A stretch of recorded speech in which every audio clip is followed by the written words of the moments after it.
এটা আবার কিসের শব্দ? মনে হচ্ছে কেউ কাঁদছে মনে হচ্ছে।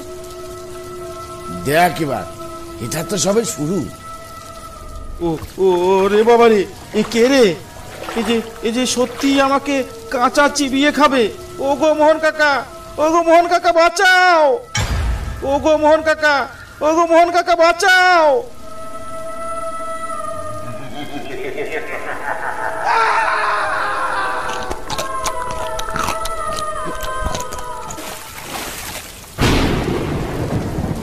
মোহন কাকা, মোহন কাকা, বরেন বিপদে পড়েছে, আমাদের কিছু একটা করতে হবে। আর কোনো লাভ নেই রে মনি, বরেন আর বেঁচে নেই। হতচ্ছাড়াকে কতবার করে বারণ করলাম যে যাস নে, কে শোনে কার কথা? তাও গেল। এবার যদি আমরা ওকে বাঁচাতে যাই, আমরা দুজনের একজনও বেঁচে থাকবো না। চুপ করে বসে থাক, বৃষ্টি কমলেই সোজা বাড়ি চলে যাব।